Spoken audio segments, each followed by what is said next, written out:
लक्ष्मी माता ने राजा बलि से क्या मांगा? भक्त प्रहलाद के पौत्र बलि यज्ञ कर रहे थे। तभी उनकी यज्ञशाला में नारायण प्रभु का वामन के रूप में आगमन हुआ।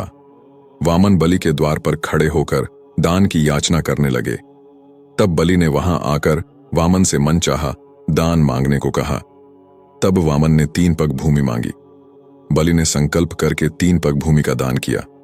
अब वामन ने तुरंत अपना रूप वामन से विराट किया और पहले चरण में नीचे के लोक और दूसरे चरण में ऊपर के सारे लोक नाप लिए।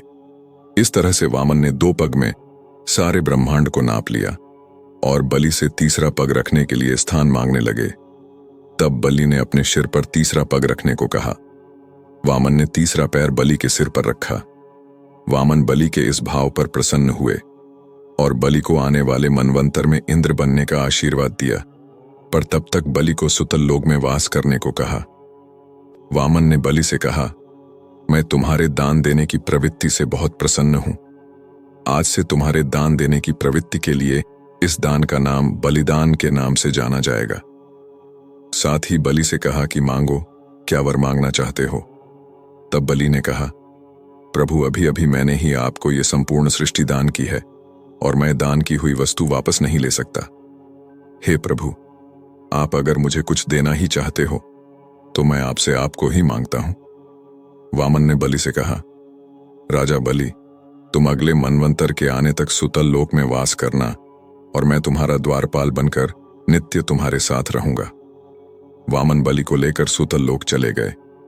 नारद जी ने सारा वृत्तांत माता लक्ष्मी जी को कह सुनाया। तब माता लक्ष्मी ने इस समस्या का उपाय पूछा। तब नारद जी ने माता लक्ष्मी को संकेत दिया कि बलि के कोई बहन नहीं है। माता लक्ष्मी नारद जी के संकेत को समझ गई और सुतल लोक में राजा बलि के पास एक सामान्य स्त्री का रूप धारण कर पहुंच गई। राजा बलि ने देखा कि एक स्त्री हमारे द्वार पर कुछ मांगने आई है और उस स्त्री से पूछा कि आपको क्या चाहिए, निसंकोच कहिए। तब माता लक्ष्मी ने कहा कि मेरे कोई भाई नहीं है, मुझे भी अन्य स्त्रियों की भांति अपने मायके जाने की इच्छा होती है, पर मैं कहां जाऊं, और रोने लगी। तब बलि ने कहा, मेरी कोई बहन नहीं है तो आज से हम दोनों भाई बहन हुए। तभी माता लक्ष्मी ने बलि को रक्षा सूत्र बांधा और बलि ने अपनी बहन स्वीकार किया और कुछ मांगने को कहा।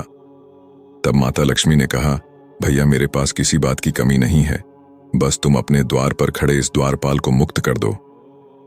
तब राजा बलि ने माता लक्ष्मी से पूछा कि बहन, तुम इस द्वारपाल को मुक्त क्यों करवाना चाहती हो?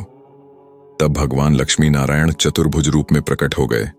राजा बलि ने जब यह बात जानी कि उन्होंने जिसे अपनी बहन बनाया है वो साक्षात माता लक्ष्मी है, तब वो माता लक्ष्मी से क्षमा मांगने लगे। तब माता लक्ष्मी ने कहा कि इसमें आपका कोई दोष नहीं है, मैं ही यहां अपने पति को वापस ले जाने आई थी।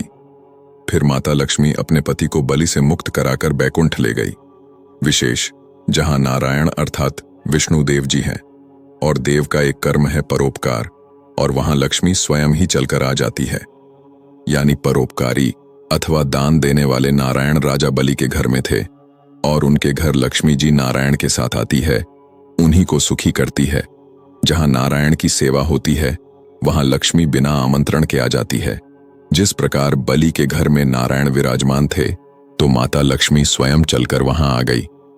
बलि ने अपने जीवन में दान की प्रवृत्ति को अपनाकर बहुत सत्कर्म किए, इसलिए नारायण उनको प्राप्त हुए और नारायण के आते ही लक्ष्मी भी वह स्वयं चलकर आ गई। इसलिए दान जैसी प्रवृत्ति को अपने अंदर पैदा करो। ध्यान रहे, दान नेक कमाई से ही फलीभूत होता है, भ्रष्टाचारी की कमाई निष्फल ही रहती है। संतोषी जीवन अपनाओ जो आपकी सादगी एवं अपरिग्रह की प्रवृत्ति से ही संभव है। प्रभु में श्रद्धा एवं भक्ति, गौ माता को पुण्यात्मा मानकर उसकी सेवा एवं शुद्ध शाकाहार अपनाओ। करुणा को चुनो, एक सत्कर्म पूरा हो तो दूसरा सत्कर्म करो, दूसरा पूरा हो तो तीसरा करो। जो हमेशा सत्कर्म करते हैं लक्ष्मी नारायण उन्हीं को प्राप्त होते हैं। जय श्री लक्ष्मी नारायण।